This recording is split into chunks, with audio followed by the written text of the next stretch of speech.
buenas tardes a todos los que nos siguen por Facebook Live y también aquí en Zoom. Esperemos que estén todos muy bien, que sigan muy a gusto en esta pandemia, recuperándose o cuidándose muchísimo. Y justamente a raíz de este fenómeno es que surge la idea y la ocasión de tener una plática para todos ustedes, para todos nosotros, que se trata de finanzas personales en tiempos de incertidumbre. Y tenemos a dos personas pues expertas en el tema, actuarios ambos, Ana María Montes y Bernardo López. Ana María es directora de consultoría y compensaciones de Locton México y Bernardo es subdirector de consultoría actuarial de la misma firma, Locton México. La verdad que me da muchísimo gusto estar aquí con ustedes, porque yo creo que son tiempos en los que hay que revisar algunas cosas. ¿Cómo está el ambiente? ¿Cómo llegan a estas conversaciones o al tratamiento de estos temas? ¿Alguien me puede decir de ustedes Sí, dos? buenas tardes a todos.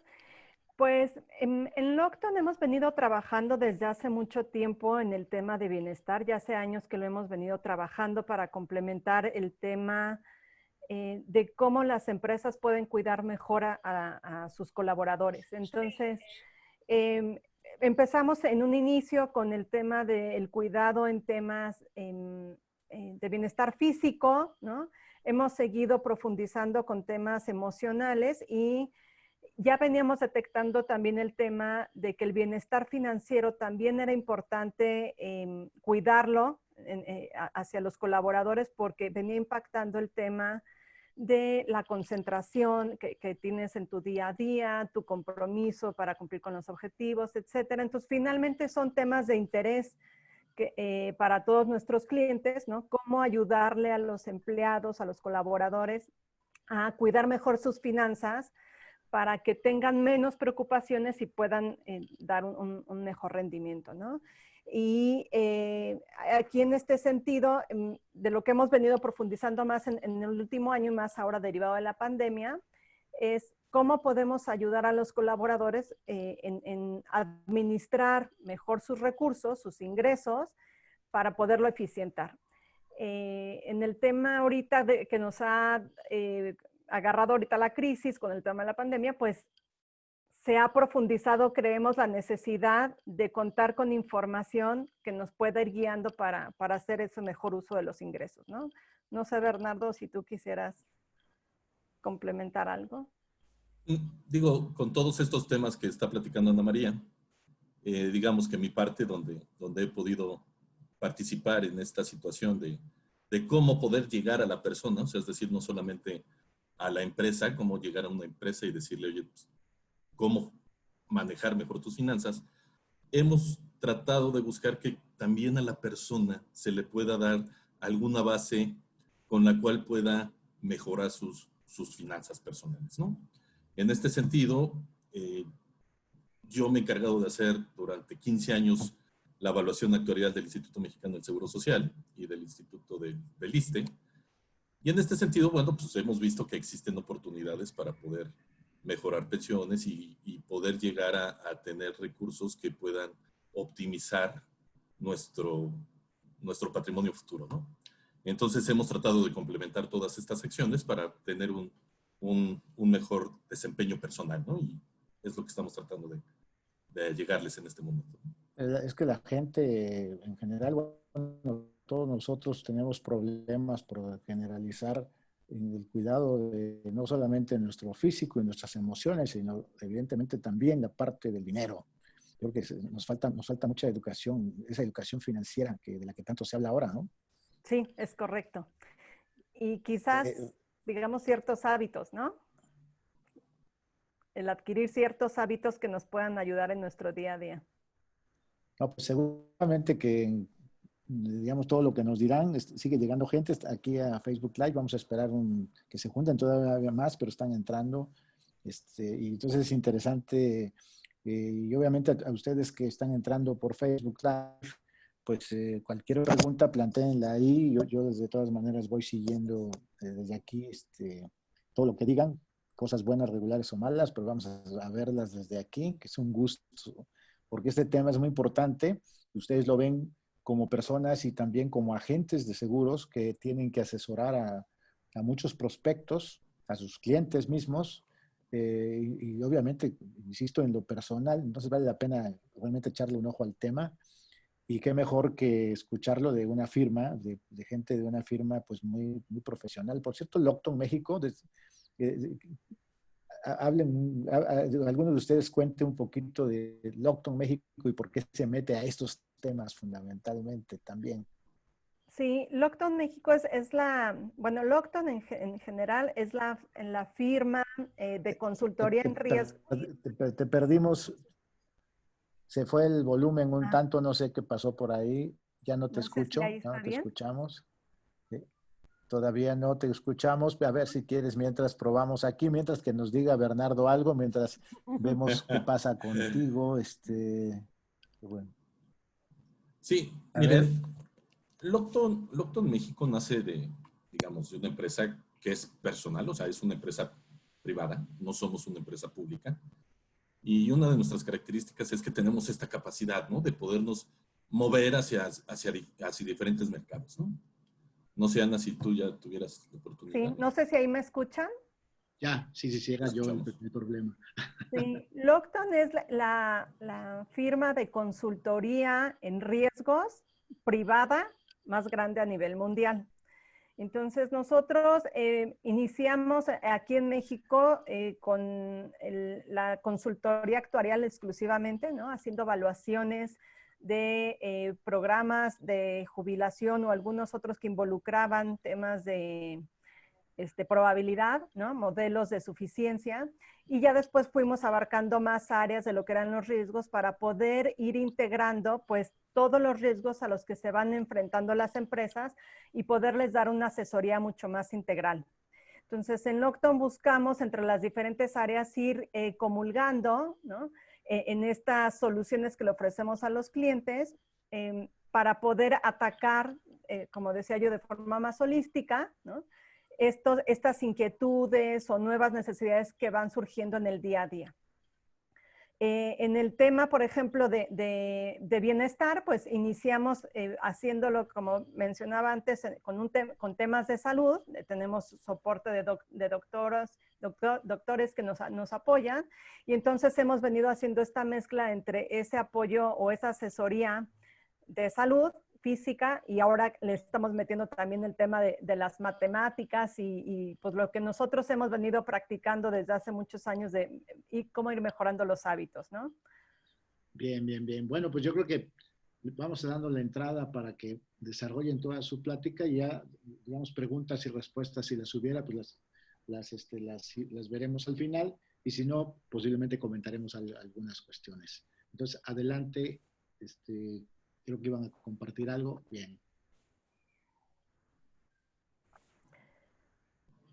Aquí lo que queremos compartir es precisamente, te agradecemos mucho el espacio para poder compartir de estas... Pudieran ponerla en Ahí modo está, en presentación. pantalla. Sí, sí, sí, gracias. Entonces, te decía, gracias por el espacio porque consideramos que es muy importante poder platicar sobre estos temas. Normalmente siempre tenemos la costumbre de decir, es que ¿para qué me quieren hablar de generar excedentes, de hacer retiros, de mira, te propongo esta estrategia de inversión, etcétera, si realmente el dinero no me alcanza, ¿no? Entonces, Bernardo, no sé si pudiéramos aquí. Entonces, algo que nosotros hemos observado es, la verdad es que a lo largo de nuestra vida, algunos, ¿no? A lo mejor algunos son muy jóvenes, pero otros que no lo somos quizás tanto, ya hemos pasado por ciertas crisis, ¿no? Y lo podemos ir mapeando a lo largo de la historia. Algunas nos han impactado más, otras menos, dependiendo de la edad que tenemos, el sector en el que hemos trabajado, etcétera, ¿no? Entonces, crisis hemos vivido muchas los mexicanos y seguramente van a seguir pasando.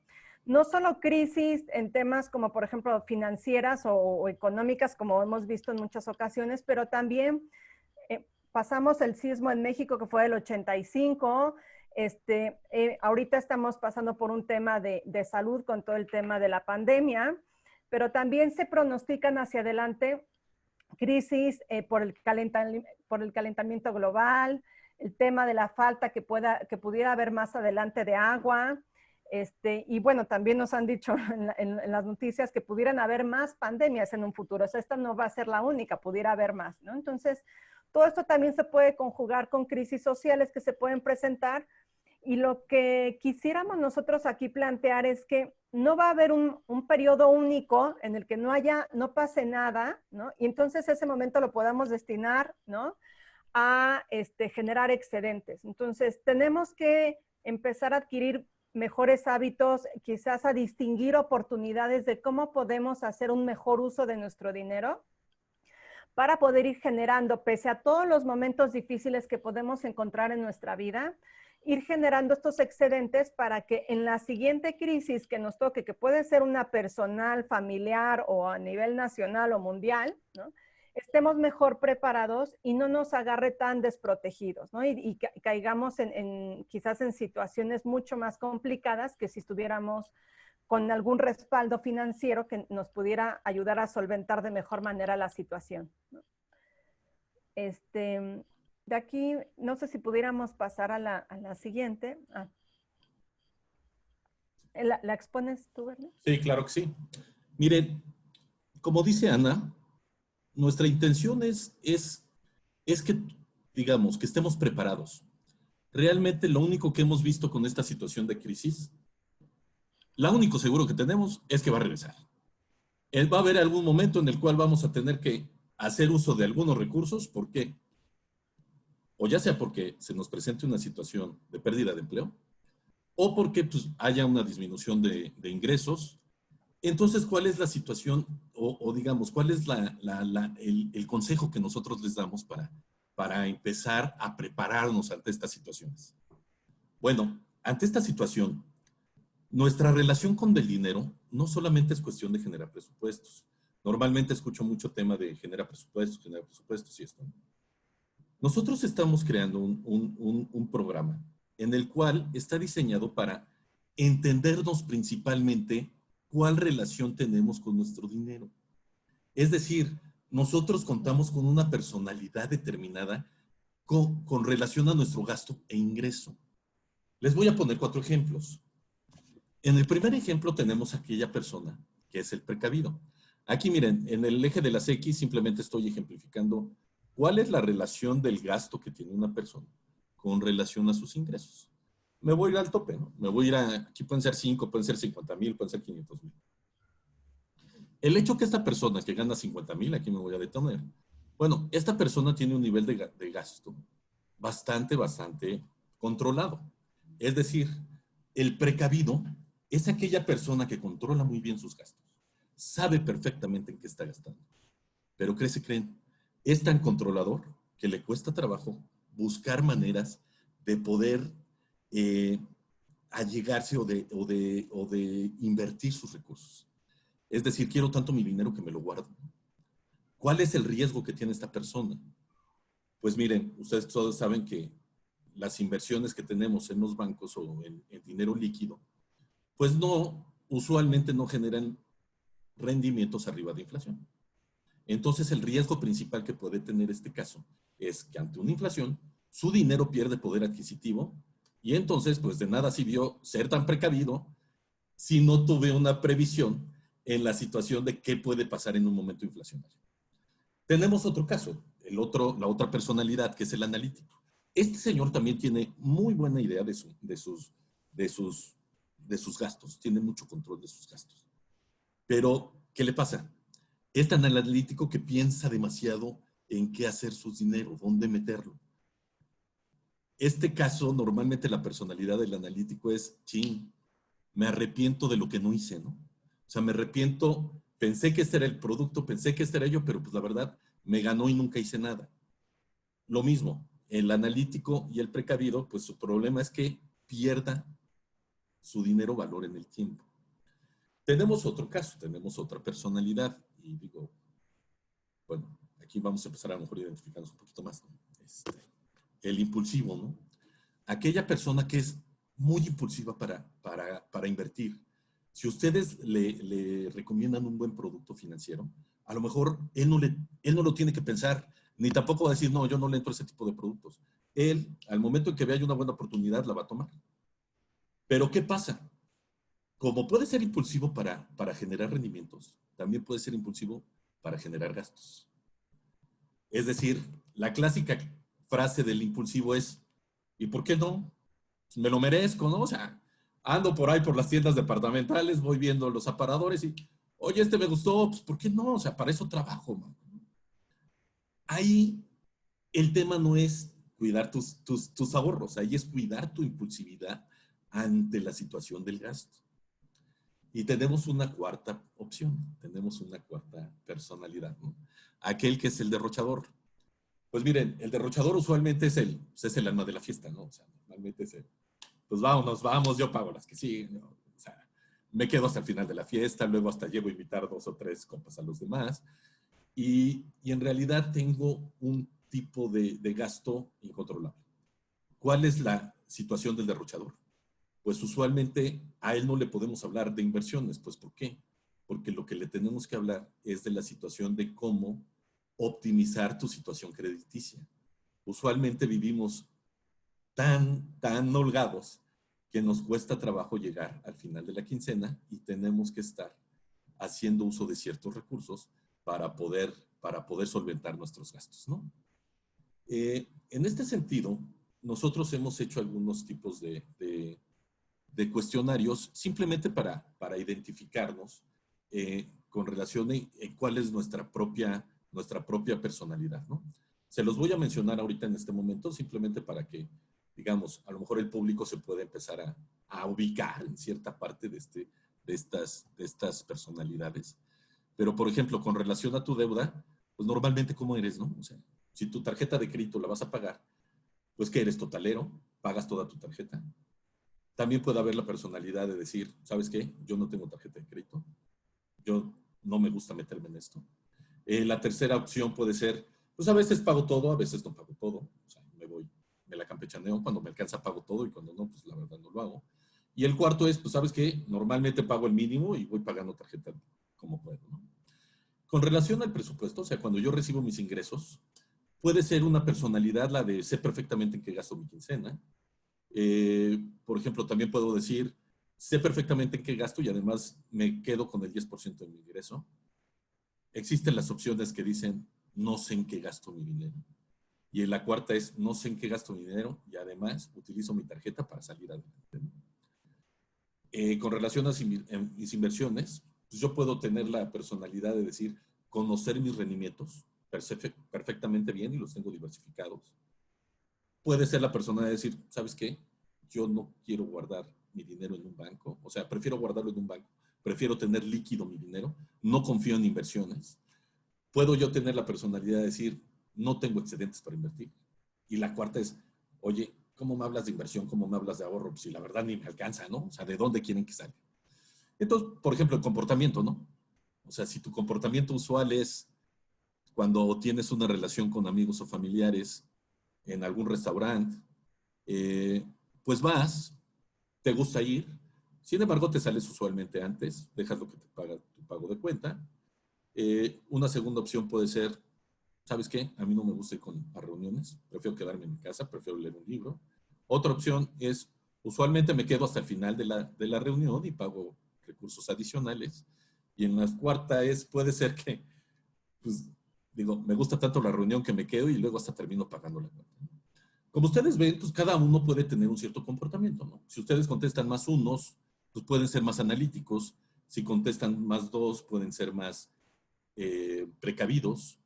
En el número 3 pueden ser más impulsivos. Y en la cuarta pueden ser más derrochadores, ¿no?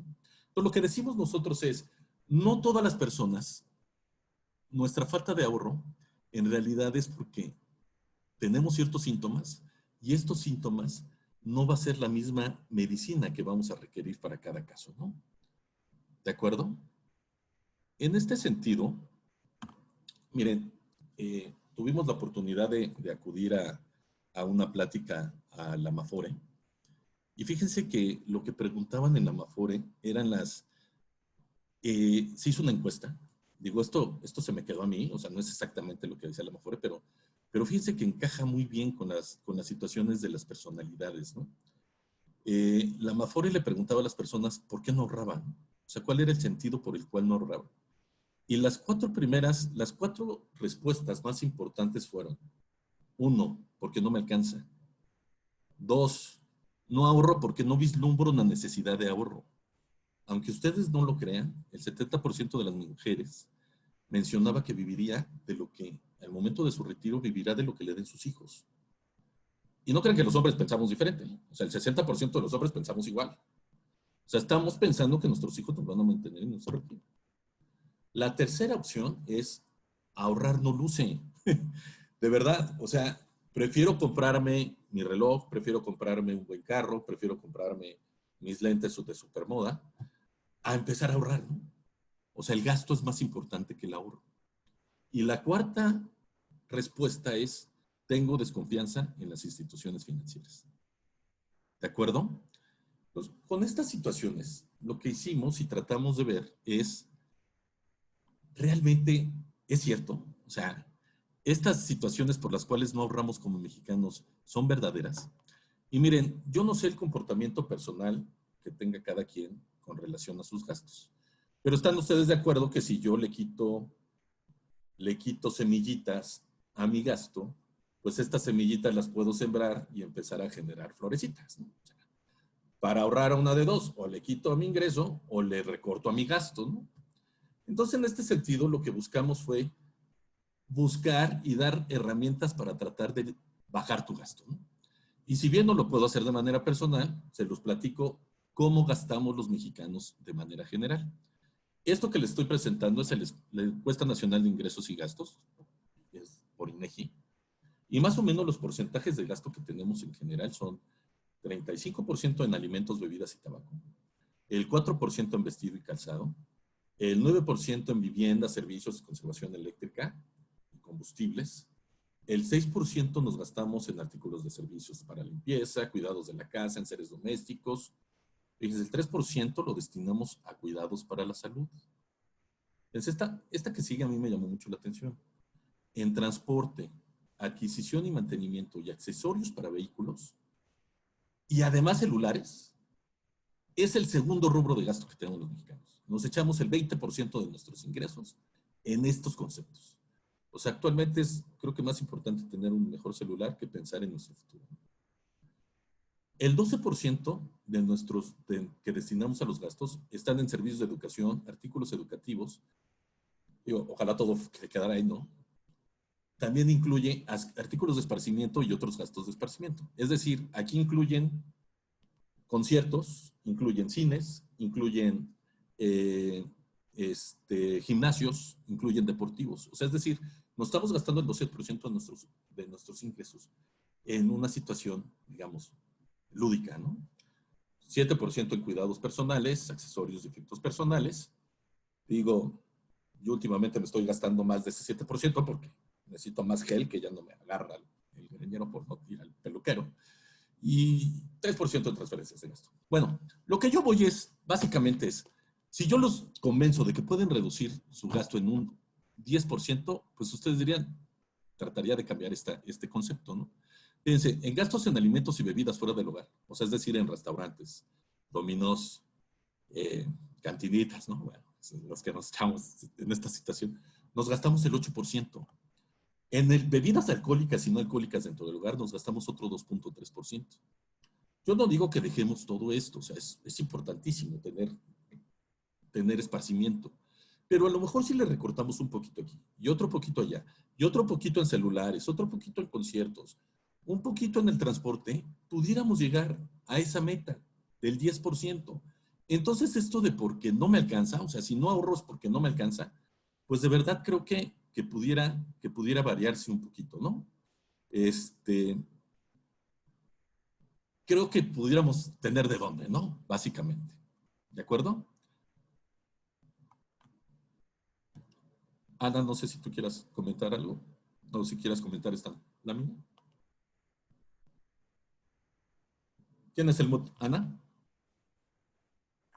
En el tema del ahorro, bueno, la idea de generar estos excedentes pueden ser tanto para ahorro como para inversión.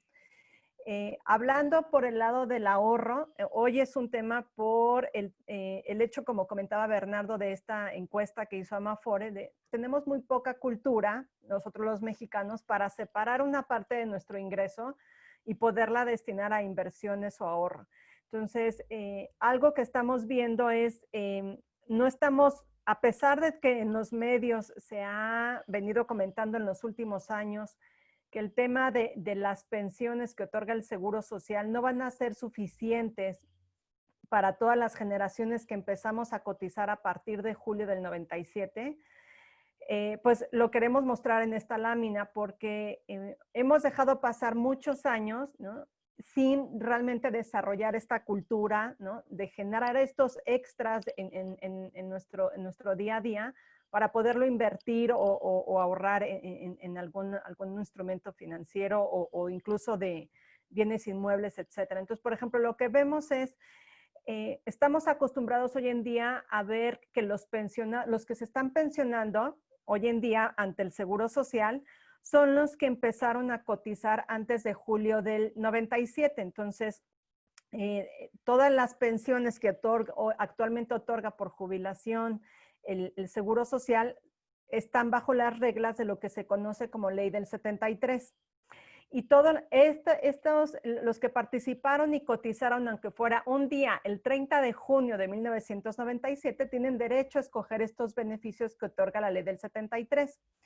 Y todos los que empezamos a cotizar por primera vez al Seguro Social a partir del 1 de julio del 97, pues nos van a tocar los beneficios que se otorgan de acuerdo con la ley del 97, que es la ley de las Afores. Entonces, aquí lo que queremos ejemplificar es, ponemos diferentes niveles de sueldo, considerando, llego a mi jubilación con 10,100 pesos. Si yo cotice antes de julio del 97, ¿cuánto sería la pensión que me podría llevar si consideramos que tengo 65 años de edad y un aproximado, no sé, Bernardo, si son como 35 años, 40 años de cotización? 35 años. 35. Así es.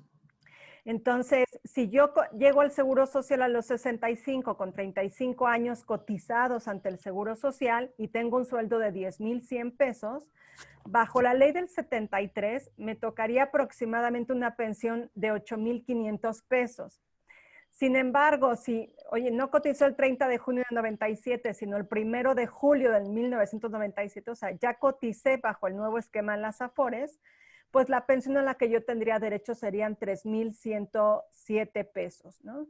Esto, por ejemplo, podemos ver que incluso es por debajo del salario mínimo actual. La ley del 97 lo que otorga como beneficio mínimo es el salario mínimo que teníamos en 1997 actualizado con inflación a la fecha actual. Entonces, aquí, por ejemplo, en este caso vemos pues, que corre la persona el riesgo de quedarse con una pensión que le llegue a garantizar el sistema de 3,107 pesos contra la persona que sí cotizó ante el 73, entre la ley del 73, y le tocarían 8,500 pesos. Entonces, hay una diferencia muy importante y desde hace muchos años se ha venido platicando del ahorro, ¿no?, de que necesitamos prepararnos para la jubilación. Ya han pasado 20 y tantos años, 23 más o menos años de que se implementó esta ley de las Afores y hemos dejado pasar mucho tiempo sin ahorrar pensando que nos iba a alcanzar porque veíamos que los pensionados de la ley del 73 pues no les iba tan mal, ¿no? Pero la verdad es que la suerte del que corremos los que estamos bajo ley 97 pues sí es una situación muy crítica. Entonces, planteando esto, sí consideramos que es importante seguir haciendo conciencia, no importa cuántos años nos quedan laborales o de que vislumbramos de vida productiva, pero lo que queremos hacer énfasis, que tomemos conciencia de, tenemos hoy la necesidad como mexicanos de generar recursos, ¿no? No tomar una posición de, pues me voy a ver, esperar a ver qué me da el gobierno o a ver, como decía la encuesta de Amafore, pues que mis hijos me apoyen económicamente, porque en realidad pues también las nuevas generaciones tienen una situación también complicada financieramente. Entonces, sí tenemos que empezar a ser más responsables de nuestras vidas en la medida de lo posible y empezar a ver de dónde sacamos esos guardaditos para poder complementar estas futuras pensiones que pudieran estarse presentando. Hoy está el tema de que el gobierno tiene la tarea de revisar en general las pensiones los diversos sistemas de pensiones que hay en el país, pero pues definitivamente ahorita lo que hay es esta ley del 97 y es esta expectativa de pensión que podríamos llegar a tener. No sé, y luego, por ejemplo, tenemos la otra columna que dice Ley 97 sin vivienda. Aquí en este caso lo que estamos poniendo es, en la columna donde mostramos Ley 97, lo que se muestra es si una persona, es lo que se ha ido acumulando en la Afore, más el saldo del Infonavit, pensando que la persona no utilizó ese saldo para adquirir una vivienda. Si supusiéramos que la persona sí utilizó los recursos que tenía del Infonavit, pues entonces en realidad el beneficio que se va a poder llevar, ¿no?, es lo que viene en la columna de Ley 97 sin vivienda. Para todos los ejemplos que ponemos con sueldos por arriba de 10,100, ¿no?, incluso creo que serían incluso arriba de 15,000 pesos más o menos, ya vemos una diferencia entre si dejo en la cuenta que se haya acumulado todo el saldo del Infonavit o si lo utilizo, pues evidentemente me va a alcanzar para una menor pensión. Por ejemplo, para un sueldo al retiro de 30,000 pesos, la ley del 97, incluyendo el saldo del Infonavit, nos daría 8,499 pesos. Mientras que si utilizamos el crédito del Infonavit, lo que nos va a tocar como pensión serían 4,988 pesos. Entonces sí vemos una diferencia. En el sueldo de 10,100 pesos no se ve una diferencia porque en realidad lo que se va a juntar en la cuenta de la Afore con Infonavit o sin Infonavit va a ser un monto menor a lo que sería esta pensión garantizada que establece el esquema de la ley del 97. Entonces, por eso es que con o sin vivienda, finalmente aquí el gobierno tendría que entrar para poner recursos y poderme garantizar, pese al poco ahorro que se haya generado en mi cuenta, otorgarme una pensión de 3,107 pesos, que vuelvo a comentar, esto es inferior a lo que sería el salario mínimo, ¿no? Entonces, esto es importante destacarlo porque también, como se ha comentado en muchos medios, esta pensión del 97 no es que vaya a ser para todos los que ya estemos en posiciones de jubilarnos a partir del 97, sino te pide la ley cumplir con el requisito de tener al menos 60 años de edad y un mínimo de 1,250 semanas de cotización, que son aproximadamente 24 años de cotización ante el Seguro Social. Entonces, el tema que también se tiene es, pues si no llegó a juntar los 24 años de cotización ante el Seguro Social, lo que me va a decir el sistema, ¿no?, de la ley del 97, me va a decir, pues, ¿sabes qué? No tienes derecho a una pensión, te voy a dar lo que tengas acumulado en tu cuenta individual y tendrás que distribuirlo a lo largo de tu vida y pues esperamos que, aunque en tu vida activa no fuiste a lo mejor muy eficiente con el dinero, pues ahora en tu vida ya como jubilado, ya como adulto mayor, pues tendrás que aprender a administrar mejor el dinero porque esto es todo lo que vas a obtener por parte de la seguridad social, ¿no?, independientemente de lo que fuera la pensión universal. Entonces, aquí realmente estarían la gente que incluso no llegue a juntar los 24 años de cotización que nos pide la ley del 97, pues ni siquiera podría aspirar a una pensión de 3,107 pesos durante toda su vida, ¿no? No sé, Bernardo, si tú quisieras aquí complementar algo. Solamente me gustaría dar dos temas, ¿no? Miren, la Organización Internacional del Trabajo, la OIT, recomienda que como mínimo tengamos una tasa de reemplazo, o sea, es decir, cuánto pertenece mi pensión, cuánto es mi pensión con relación a mi último sueldo. La OIT recomienda como mínimo 45%. Como ven, en realidad esos 45% se ven bastante lejos en la ley 97. ¿No? Digo, aquellos afortunados de ley 73, pues yo les digo parientes pobres y parientes ricos, ¿no?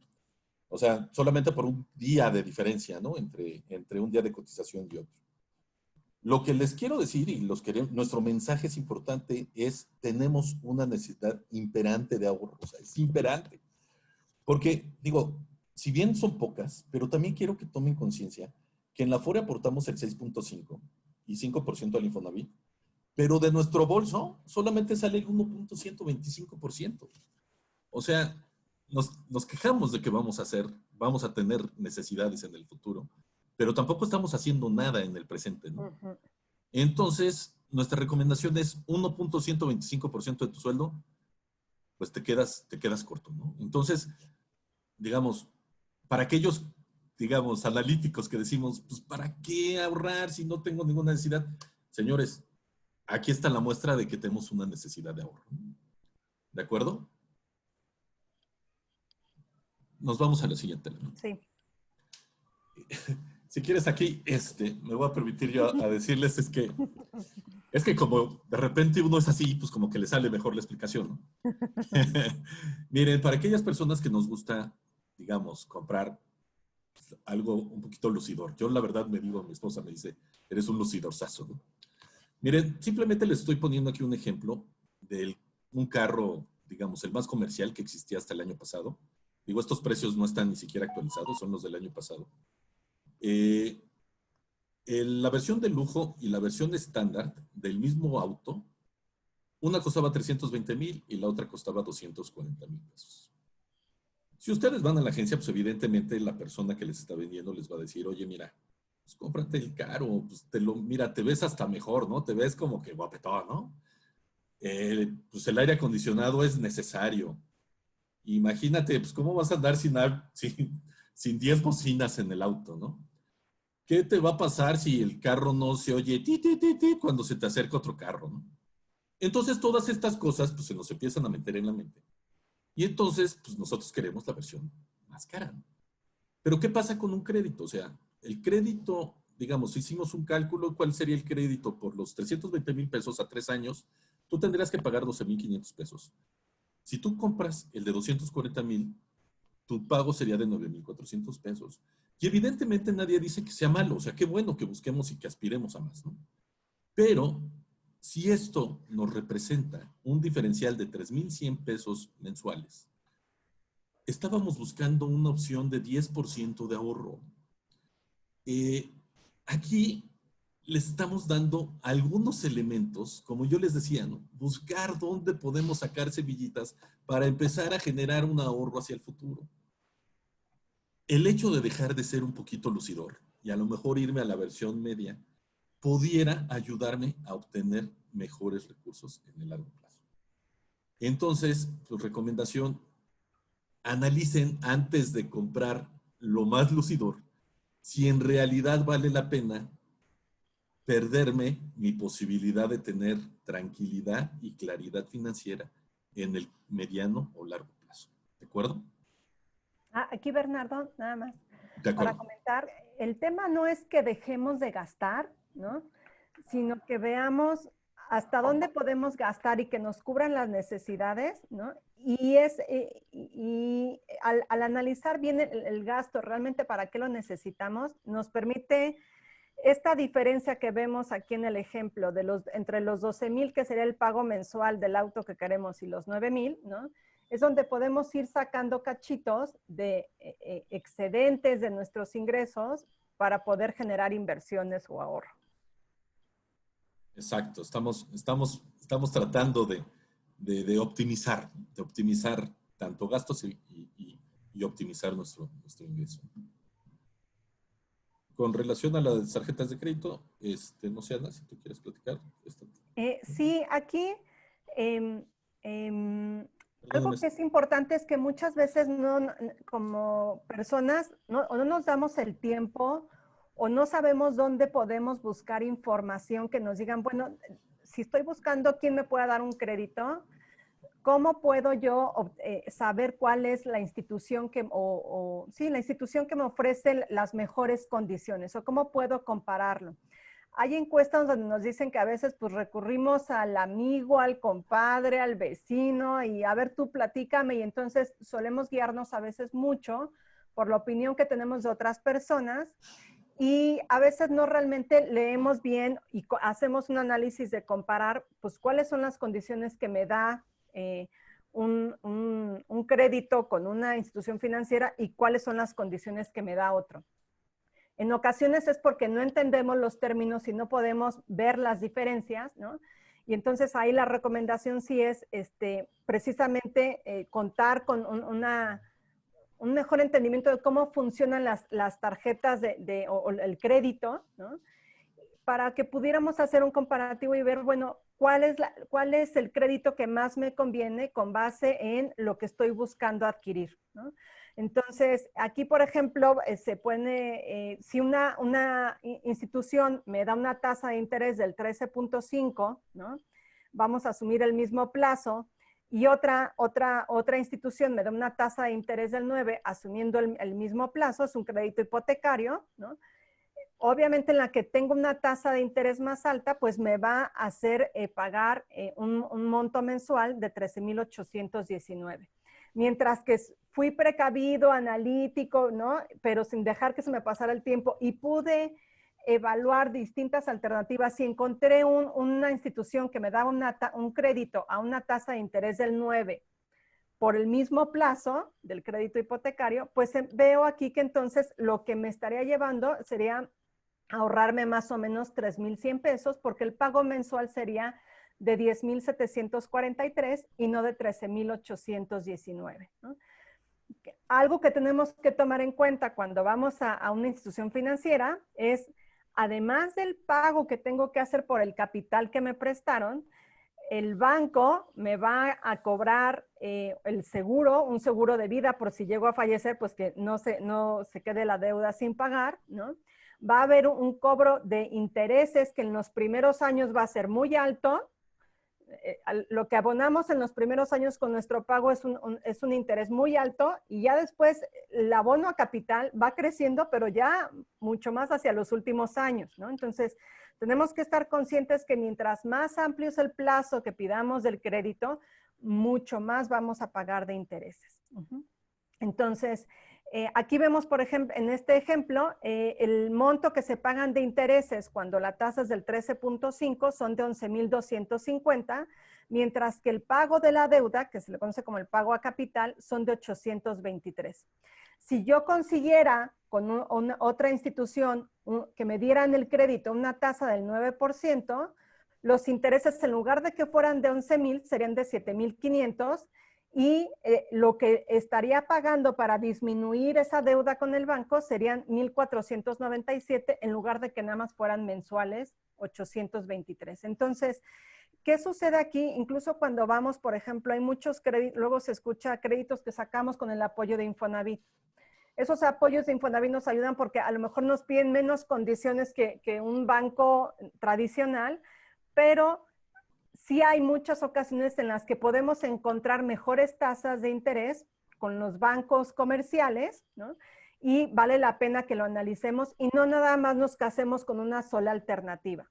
No sé, Bernardo, si tú quisieras.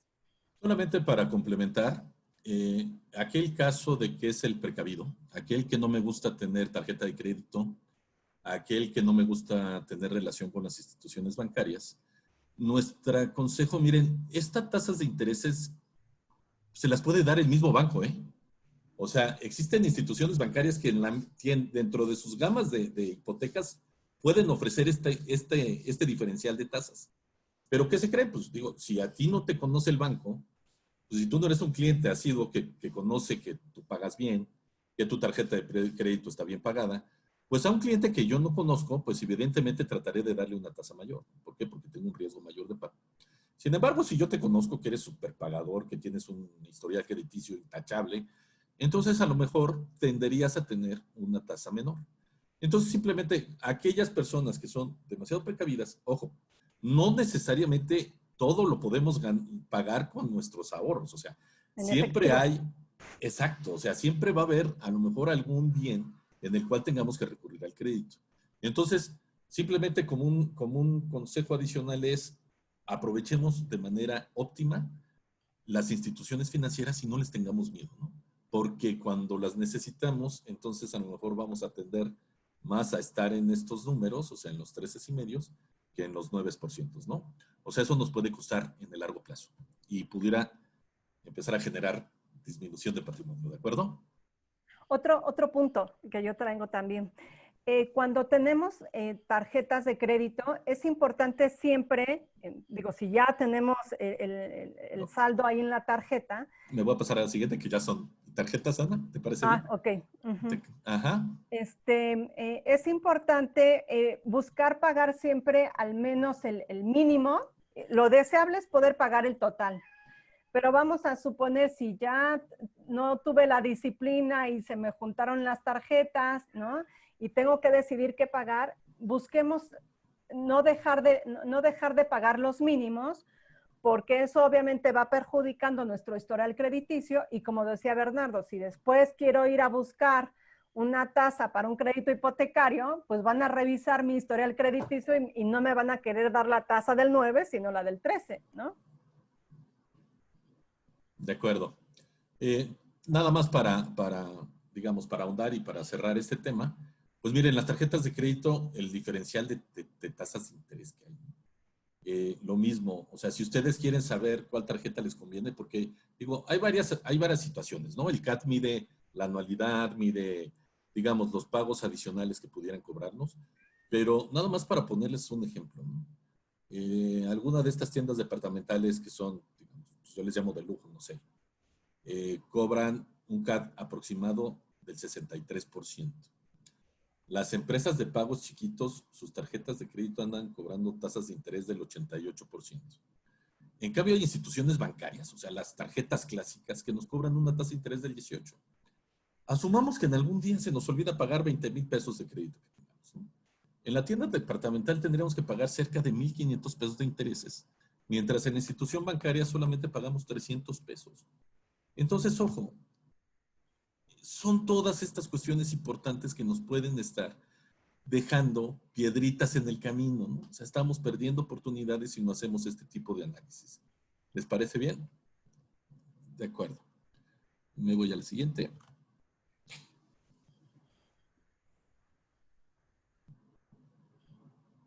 El tema de la optimización del gasto. Es importante aquí también, lo que establece la ley es que a partir de un ingreso de 400,000 pesos al año, me parece, ya tenemos la obligación de presentar una declaración anual. Muchas veces, aunque tenemos la obligación de presentarla, no sabemos todo lo que podemos meter como un gasto que hicimos y que nos puede generar una disminución en los impuestos o una acreditación incluso, ¿no? Una devolución incluso de impuestos, ¿no? Entonces, aquí es importante nada más repasar lo que nos indica la ley, es cuando nosotros en el año hacemos gastos porque fuimos a consulta médica o al dentista o fuimos a algún hospital, ¿no? Si nosotros pedimos la factura a nuestro nombre con nuestro RFC y lo hacemos, pagamos el gasto con una tarjeta de crédito, de débito, con un cheque o con una transferencia electrónica, podemos este gasto meterlo como parte en nuestra declaración anual de los gastos que hicimos y nos podría representar una devolución de impuestos. En el tema de gastos funerarios, a lo que se refiere la ley es sí. Por ejemplo, a lo mejor falleció algún familiar y tuvimos que desembolsar para las flores, el servicio funerario, etcétera. Ese gasto que hagamos directo en la institución funeraria, pues también se podría hacer deducible de impuestos cuando presentemos nuestra declaración anual. Los intereses hipotecarios, aquí se refiere a los intereses que pagamos, ¿no? Una vez que le quitamos el monto que corresponde a inflación. Estos intereses es importante porque muchos mexicanos tenemos hoy en día una hipoteca, ¿no? Y no sabemos que lo podemos hacer deducible. A lo mejor no estamos obligados a presentar la declaración anual porque no tenemos ingresos arriba de 400,000 pesos, pero si la presentamos de manera voluntaria porque tenemos esta hipoteca, pudiéramos estar metiendo estos gastos para que nos genere una devolución de impuestos. En el caso del transporte escolar, también hay una devolución de impuestos, o sea, si fuera obligatorio en la escuela en la que llevamos a los hijos. Si tenemos contratado o pagamos alguna proporción, ¿no?, del seguro de gastos médicos que nos ofrece la empresa o tenemos uno personal, también ese gasto lo podemos hacer deducible de impuestos. Y todo esto entra dentro de un cierto rango, ¿no?, que más o menos equivale a 5 UMAS anualizadas, deben ser como unos 160,000 pesos más o menos, 170, ¿no?, lo que hoy se maneja. Este es el límite de todos estos gastos de lo que podríamos hacer deducible de impuestos. Entonces vale la pena, hoy en día muchas veces ya cuando hacemos nuestra declaración anual ya vienen precargados muchos de estos gastos. A lo mejor algunos habría que revisarlos porque a lo mejor no pudieron cargarse el sistema y nosotros lo podemos cargar voluntariamente y aprovechar esta deducción. O si, vuelvo a reiterar, si no tengo la obligación de presentar una declaración anual, vale la pena que lo evalúe porque si tengo un crédito hipotecario o alguno de otros estos gastos, me puede dar una devolución de impuestos, ¿no? En el caso del cuadro que mostramos del lado derecho, tenemos también otros conceptos que podemos hacer deducibles, como son las aportaciones complementarias de retiro, que se refiere, por ejemplo, lo que hacemos a través de ciertos planes de jubilación, planes personales de retiro, ¿no?, o lo que también hacemos para la Afore, todo lo que ahorramos para la jubilación y que entra bajo el artículo que se regula en la ley del 151, también puede ser, nos puede generar una devolución de impuestos. Todo lo que son aportaciones a seguros de ahorro también nos genera una devolución, colegiaturas y algunos donativos, creo que el donativo estaba topado a un 7%, ¿no? Pero lo importante de aquí es, hay varios conceptos que cuando nosotros hacemos, por ejemplo, un gasto que nos ayuda a mejorar nuestra salud en temas dentales, ¿no?, en temas médicos, no solo es mejorar nuestra salud física, sino también la financiera, porque en la medida en que tengamos mejor salud, ¿no?, nos enfermamos menos y gastamos menos en futuros doctores. Pero además, al presentarlo en la declaración anual, nos da una devolución de impuestos, ¿no? Entonces es un doble beneficio que se tiene. ¿Verdad? No sé si tú quieras platicar el de... Sí, claro. Miren, voy a, digamos, regresando un poquito a los temas de donde le estábamos sacando semillitas a nuestro gasto, ¿no? Digamos, evidentemente es complicado tener el pago del auto, la hipoteca y además todo el gasto en tarjeta de crédito, ¿no? Pero digo, puede haber una intersección en ellas y en aquellas intersecciones, fíjense, por no ser lucidor, nos estamos ahorrando 3,100 pesos. Por el hecho de tener un buen manejo hipotecario y un buen manejo crediticio, nos estamos ahorrando 3,000 pesos. Por vigilar mi tarjeta de crédito, me estoy ahorrando 1,100 pesos. Es decir, si se me juntan los tres, puedo estar ahorrando 7,400 pesos. O sea, estoy gastando de menos 7,400 pesos. Y entonces aquí, esto significa 88,000 pesos al año, ¿eh? Miren, aquí un poquito para manejarles dónde está la magia o dónde creemos que estas semillitas que le quitamos al gasto pudieran germinar en más flores, ¿no? Fíjense, ¿qué pasa si esos ahorros los utilizo como optimización del gasto? Si yo tengo un crédito hipotecario, decíamos que pagábamos un interés de 7,500 pesos y solamente podíamos deducir la parte real, lo que decía Ana de la inflación. Con 7,500 menos 3,333, anualmente esto implicaría una deducción de 50,000 pesos.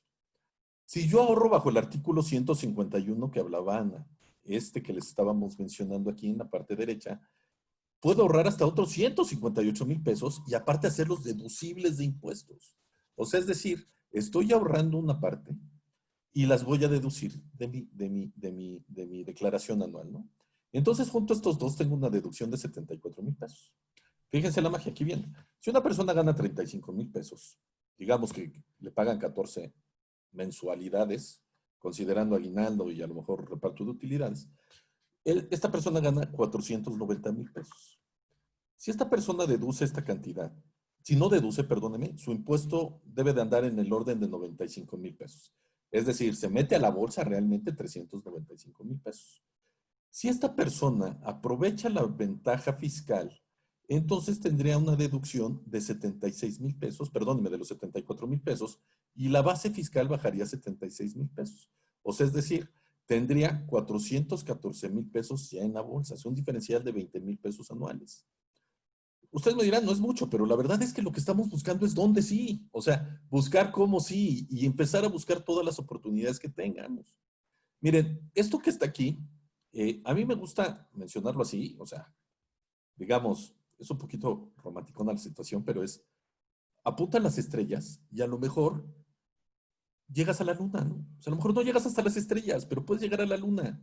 Fíjense, aquí lo que estoy tratando de ejemplificar es una persona que inicia a trabajar a los 25 años y que trabaja hasta los 65, ¿cuánto significa este tipo de ahorro en el largo plazo? Hablábamos que en la FORE solamente aportaba el 6.5% de su sueldo. Ese 6.5%, si más o menos recordaban, decíamos, nos da como una tasa de reemplazo del 15%. Si esta persona decide ahorrar un 10% en un plan personal de retiros, es decir, bajo el artículo 151, y tener una optimización fiscal, esta persona está ahorrando un 12.6% adicional de lo que por ley se ahorra. O sea, es decir, casi ahorra el doble de lo que por ley estamos obligados, ¿no? Entonces, una cosa es ahorrar cuando tengo hipoteca y otra cosa es cuando no tengo hipoteca, ¿no? Entonces, le recomendamos a esta persona, mientras él esté sin hipotecas, o sea, es decir, que no tenga la carga del pago de la casa, ahorrar un 10% de sus recursos, o sea, 5% cuando hay hipoteca y 5% cuando no hay hipoteca, ¿no? Entonces, cuando no hay hipoteca, pues no va a poder, cuando hay hipoteca no va a poder pagar este recurso. ¿Por qué? Pues porque lo va a destinar a sus pagos. Pero como va a tener una ventaja fiscal, porque los intereses reales le van a bajar su carga fiscal, va a tener 2 puntitos. O sea, por dejar de pagar estos 5%, va a recuperar 2 por el hecho de la optimización fiscal. Bueno, si apuntamos a las estrellas, vean, simplemente en unidades, no me estoy moviendo en tema de intereses, no me quiero hacerlo complicado. Simplemente el ahorro que él hacía del 6.5 hasta sus 65 años significan 266.5 unidades. Bueno, si hacemos este ejercicio, las unidades van a ser 710, o sea, es decir, casi triplicamos el monto de recursos que tuviéramos disponibles para poder tener una pensión mejor. Ahora, eso es apuntar a las estrellas, ¿no? O sea, apuntar a los largos plazos. Pero, ¿qué pasa si por ahí se nos atraviesa la luna y tenemos una pérdida de empleo? Que son de los riesgos que hablábamos inicialmente. Bueno, si nos ocurre en esta situación, por cada 5 años que ahorremos bajo este esquema, vamos a contar aproximadamente con 10 meses de sueldo que nos pueden ayudar de manera importante para poder generar un patrimonio y tener un colchoncito de emergencia en caso de que ocurra cualquier contingencia. ¿De acuerdo? Entonces, básicamente son como que las estructuras de decir, digamos, nuestra línea es, para empezar a ahorrar, te tienes que empezar a analizar. Analízate y podemos empezar a tener algunas pequeñas acciones que en el largo plazo pueden significar contar con 45% de pensiones o con 15%, ¿no? La decisión es de cada quien, ¿no? O sea, digamos que por ahí va el camino, ¿no? ¿De acuerdo?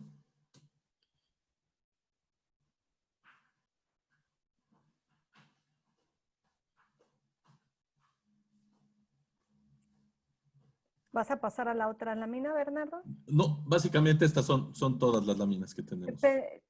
¿Cómo ves si ponemos el cuadro? Me parece muy bien. Les voy a presentar un cuadrito que teníamos por acá. Preparamos. Que preparamos. No sé si se alcanza a ver bien. Ahorita se ve el PowerPoint.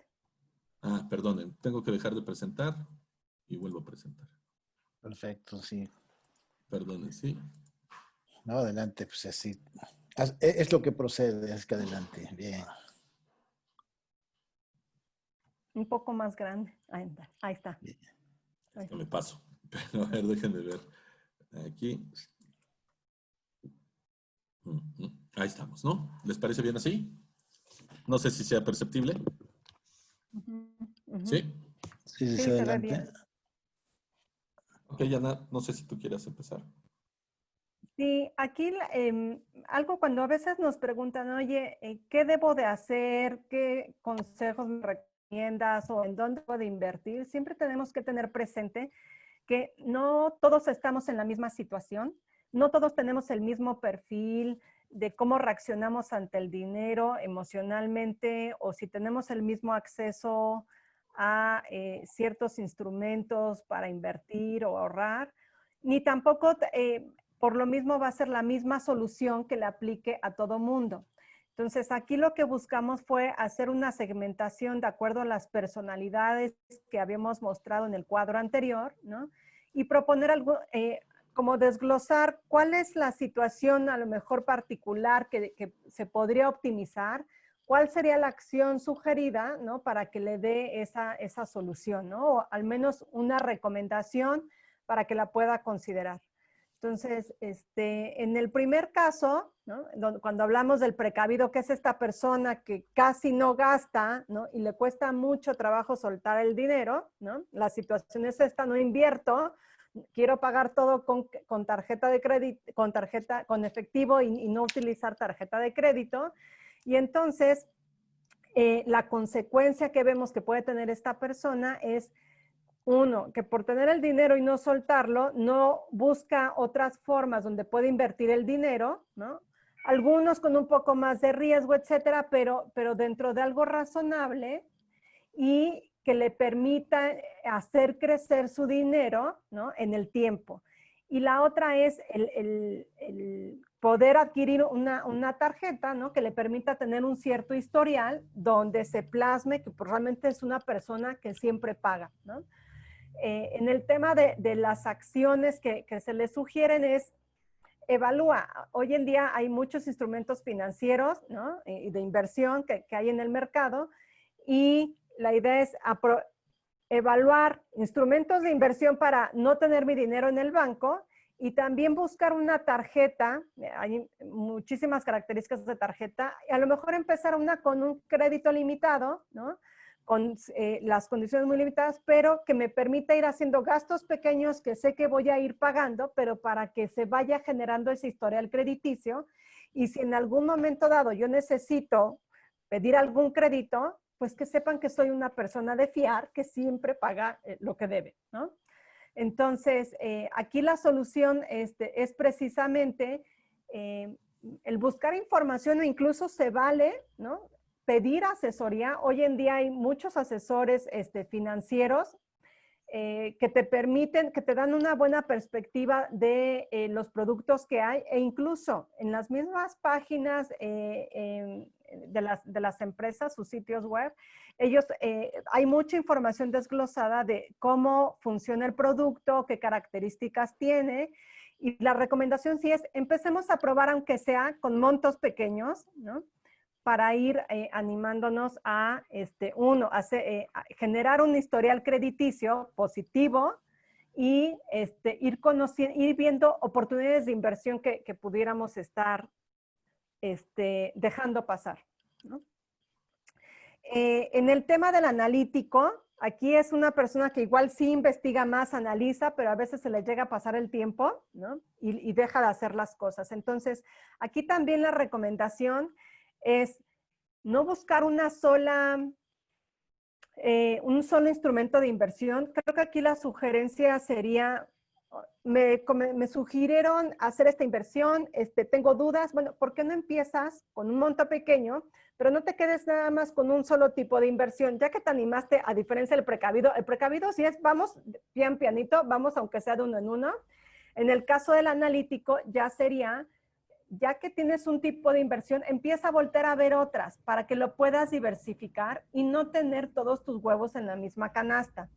Entonces, así como empieza el precavido con una sola tarjeta de crédito o con un solo instrumento de inversión, en el caso del analítico, la sugerencia sería prueba, ¿no? Asesorándote, ya sea que tú busques la información o que pidas asesoría financiera, pero ve probando diferentes productos para que no tengas todos tus huevos en la misma canasta, ¿no? Y o pierdas oportunidades del mercado o te veas en la situación de que en el momento en que necesitabas sacar tu dinero de donde lo tenías invertido, ¿no?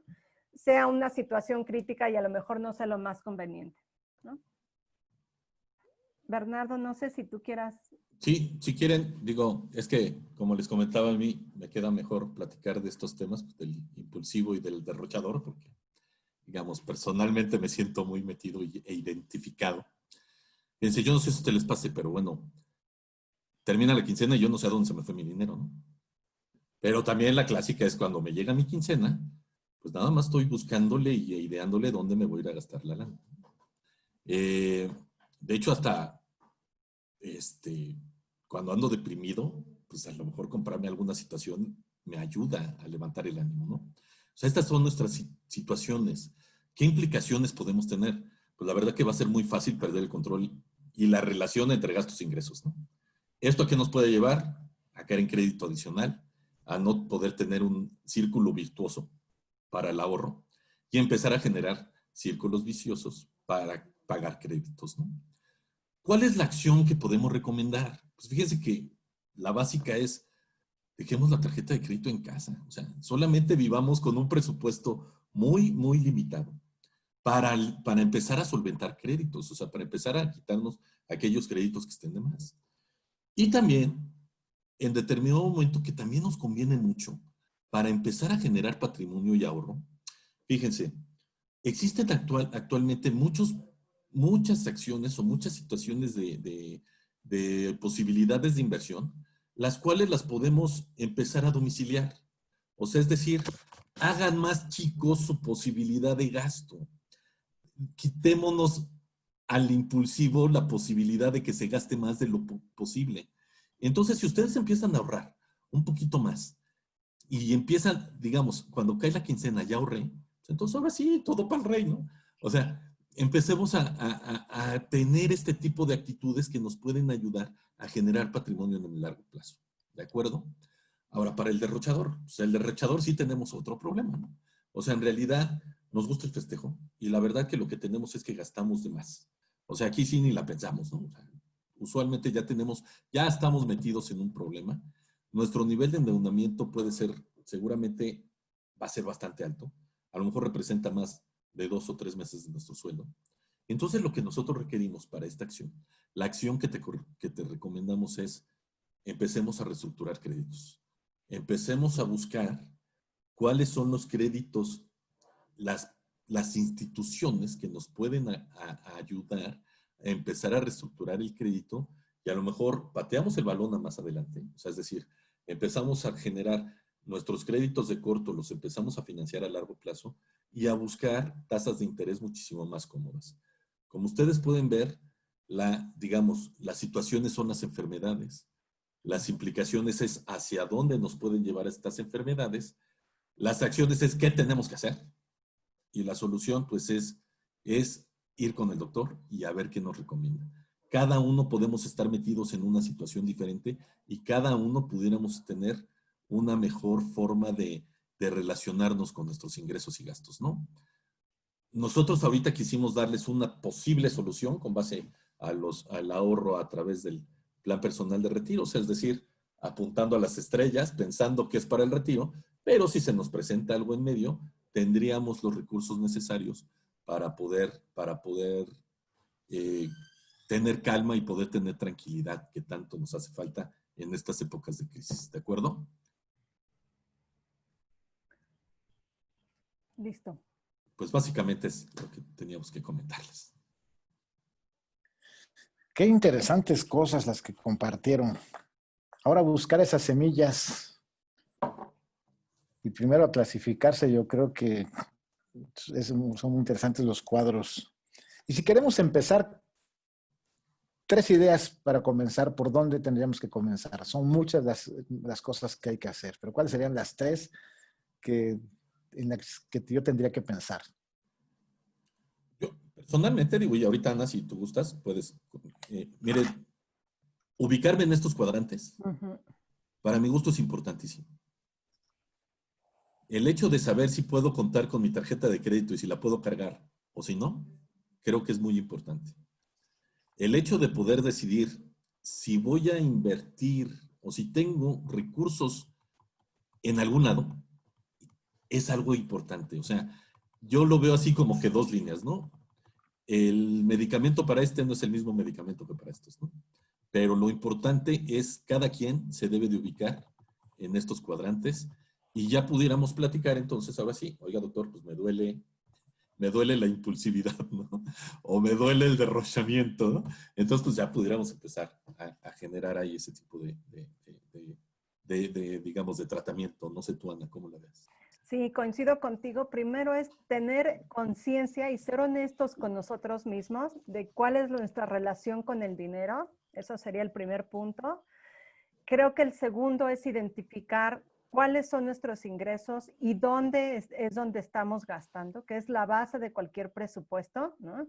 Si no sabemos o no hacemos una lista realmente de todos los que son nuestros gastos en el día a día, pues no podemos dimensionar de qué tamaño es el problema. Entonces, ya una vez que conocemos nuestra relación con el dinero, nuestra personalidad, vemos de cuánto es los niveles de deuda, los niveles de gasto, en qué estamos gastando. Y ya posterior a eso se pueden establecer como diferentes estrategias para solucionar la situación en la que estamos, ¿no? Creo que para mí la segunda es una vez que ya sabes quién eres, en qué gastas, ¿no? Y la segunda ya sería cómo ponemos orden en cuáles son los problemas prioritarios que hay que atender, los necesarios urgentes, después los necesarios pero no tan urgentes, ¿no? Y después van ya los últimos, los que no son ni necesarios ni urgentes, ¿no? No sé, Bernardo, si tú estás de Sí, sí, acuerdo. básicamente es también lo mismo y vaya, yo creo que esto es como una escalerita, o sea, yo lo veo así como una escalerita, o sea, el de aquí primero tiene que salir, digamos, del hoyo, el de aquí a veces está en el hoyo y a veces respira, y los de aquí están en la superficie, pero en la superficie existen muchos riesgos que nos pueden mandar para acá, ¿no? Ujú. Entonces, la segunda opción es, o sea, digamos, la segunda, después de que me identifique, pues vamos generando las acciones que nos permitan eh, pasarnos de un lado al otro y en el de arriba hacer las acciones necesarias para que, aunque vengan las situaciones de crisis, yo no me salga de mi zona analítica o precavida. ¿De acuerdo? Es que en el ejercicio, los ejercicios que hicieron, en ir viendo esas semillitas, pues la verdad es que sí se puede pensar en una inversión, en la compra de un seguro de cierta naturaleza, en fin, como que se empiezan a ver opciones. Yo lo que veo ahí como cosas muy interesantes. Y el tema de la asesoría se vuelve fundamental en cualquier situación, porque esa generación de conciencia pues lleva a identificar también qué emociones son las que me están ganando como para poder sanar en ese aspecto y no dejarme llevar por esas emociones y pues optar por el cortísimo plazo en lugar de pensar un poco más de largo plazo, ¿no? Exacto. Sí, sí, sí, oye, porque pues yo creo que la información buenísima, sin duda, no sé si estas presentaciones las usan ustedes para ustedes, supongo que no las distribuyen o sí, las No, no pueden, las distribuimos, sí, las eso es son, lógico. Es de uso para, es no, de uso correcto. para, Ya, exacto. perfecto. Ok, quería nada más confirmar eso. Pues la verdad, muchísimas gracias por todo lo que compartieron. Yo creo que nos dejan muchas ideas y sobre todo esa clasificación, como dice, verse en ese cuadro, a ver qué tan precavido, analítico, impulsivo, derrochador soy. Pero a lo mejor, como tú dices, Bernardo, a lo mejor estamos más abajo que arriba. Sí, sí, o hay veces que estamos en un lado y hay veces que estamos en el otro, o sea, realmente, ¿no? O sea, Exacto. no necesariamente tenemos el mismo comportamiento, pero sí los tips que te pueden llevar a uno o al otro lado, pues ya son personales, como tú bien dices, ¿no? A lo mejor es tener una asesoría un poquito más personalizada y tratar de conocerte un poquito más y ya decirte, pues a lo mejor lo que te conviene es hacer esto, ¿no? Oye, si yo soy un agente, por ejemplo, un agente de seguros, se me ocurre, pues tendría yo que identificar cómo es mi prospecto para ver de dónde puedo sacar esas semillitas y traerlas digamos, a prima de seguros. Y además, ¿sabes qué? El producto ideal, ¿no? Porque considero que en el mercado asegurador tiene excelentes productos para poder subsanar estas situaciones, pero creo que no todos son buenos para cualquier personalidad, ¿no? O sea, hay personalidades que le acomodan más unos que otros, ¿sí me explico? O sea, yo le decía a Ana María, a un precavido no le voy a meter un producto que tenga posibilidad de minusvalías, ¿no? Haz de Claro, sí. cuenta, o sea, se lo vendí en diciembre y ahorita me estuviera diciendo, me mata, yo creo, ¿no? Me cuelga del zócalo, ¿no? Entonces, tendríamos que sacarle a lo mejor un total, uno que tenga un rendimiento muchísimo más conservador, pero que él se sienta seguro de que va a tener su inversión en el largo plazo. Sí, sobre todo ver también que tenga la disciplina como para que conserve su póliza en el tiempo y no Exactamente. por una cuestión impulsiva de pronto tenga que cancelar el pago de la prima. Exacto. Sí. A lo mejor se pueden establecer estos que tienen un compromiso de pago, pero que no sea muy elevado para que no después caiga en incumplimiento. Pues este cuadrito tiene mucho que sacársele jugo y sobre todo a partir del primer minuto de la presentación que hicieron. Pues Ana María, muchísimas gracias por esto que compartieron. Igual Bernardo, la verdad es que creo que el Octon está haciendo un trabajo muy bonito, sobre todo porque, como hablábamos al principio, pues está metiendo con la persona, con la parte emocional, con la parte física y algo muy, digamos, relevante como es el tema de las finanzas personales, que a mí me lleva a pensar que no es solamente en tiempos de incertidumbre, sino es en cualquier época, como bien pusieron al principio, y algunas crisis ni siquiera se ven ahí porque son crisis a veces muy personales, muy de ambiente, y nos hacen tomar decisiones desde esas 4 personalidades. Pues muchísimas gracias por haber compartido. Y también pues, a los amigos de Facebook Live les agradecemos el que nos hubieran estado acompañando. Aquí en Zoom también, muchísimas gracias. Nos vamos despidiendo y bueno, pues apreciamos muchísimo todo. Estamos en contacto porque yo creo que tenemos por ahí mucha información que recibir de ustedes. Al contrario, Gracias, muchísimas gracias por el espacio. Y gracias. Muchas gracias, estaremos viéndonos pronto. Hasta luego. Hasta luego, muy amable.